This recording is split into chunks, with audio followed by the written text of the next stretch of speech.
Your honour, Bilkis इस case की चश्मदीद गवाह हैं। इनकी गवाही से ईशा और शावेज कसूरवार साबित हुए हैं। मैं बिल्किस को विटनेस बॉक्स में बुलाना चाहती हूँ। बिल्किस को विटनेस बॉक्स में बुलाएं।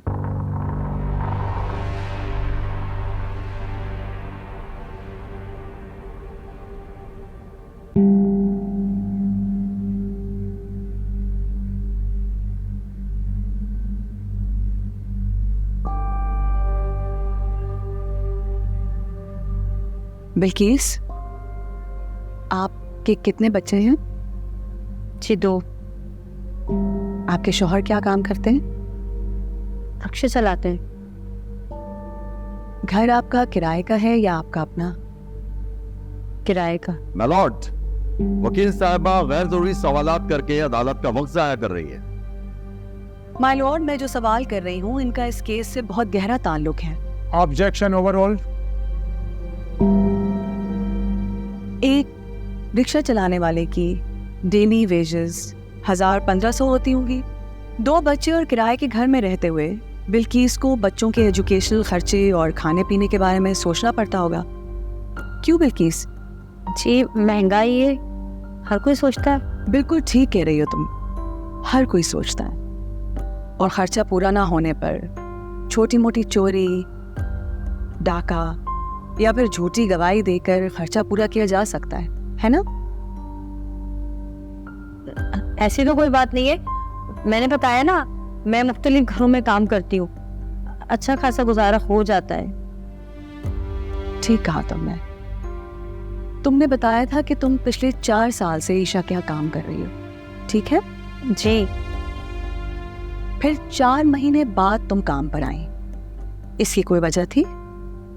जी वो मेरे गांव में शादियां थी और फिर फौतगी भी हो गई थी, तो बाजी से छुट्टी ली थी।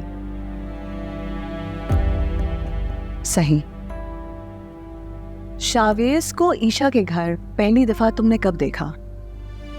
यकीनन 4 महीने पहले ही देखा होगा। जी जी जी जी। सही से सोच के बताओ कि शावेज को तुमने ईशा के घर कब देखा?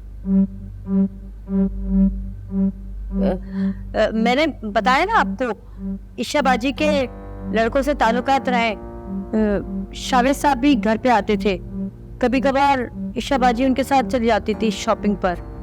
योर ऑनर, मैं अदालत को बताना चाहती हूँ कि बिल्किस इस वक्त सरासर झूठ बोल रही है। वीडियो वायरल होने से पहले ईशा और शावेज एक दूसरे का नाम तक नहीं जानते थे, बल्कि वीडियो वायरल होने के बाद मैं, जो कि एक व्लॉगर और सोशल वर्कर हूँ, मैंने ईशा को खुद अप्रोच किया। शावेज ने ये केस मेरे इसरार पर लिया। ईशा और उसकी माँ को जब हम मिलने गए तो वहाँ पर मलिक इजलाल के गुंडे ईशा और उसकी माँ को धमका रहे थे। ईशा को बचाते हुए शावेज को गोली भी लगी, जिसकी एविडेंस आपके पास मौजूद है।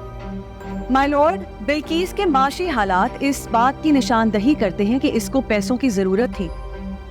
शौहर और बच्चों को अकेले गांव में छोड़ के अचानक इसका शहर वापस आ जाना और ईशा के घर 4 महीने के बाद काम पर आ जाना और उसी दिन रशंदा बेगम का जल के मर जाना महज इत्तेफाक नहीं, बल्कि एक प्लान था। डायरेक्ट या इनडायरेक्ट, बिल्किस इस केस में 100% मुलव्विस है और ये भी पॉसिबल है कि ये आग इसने खुद लगाई हो। मैंने कुछ नहीं किया, मैंने कुछ नहीं किया।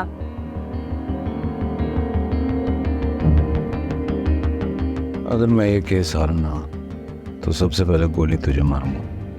मैं निकल रहा हूँ, ये ना हो यहाँ मैं ही पकड़ा जाऊँ, ठीक है? लोग आओ मेरे साथ और तू यहीं रुकेगा, ठीक है? मुझे अपडेट कर, चुप करके निकलना।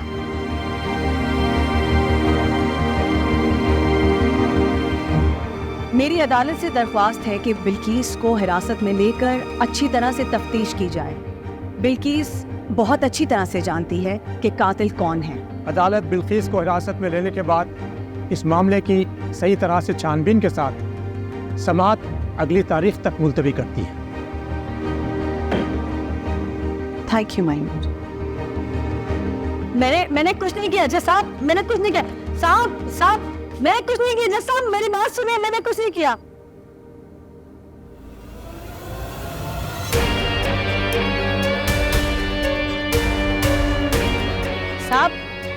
साहब, साहब मुझे बचा लें, साहब, साहब, साहब मुझे बचा।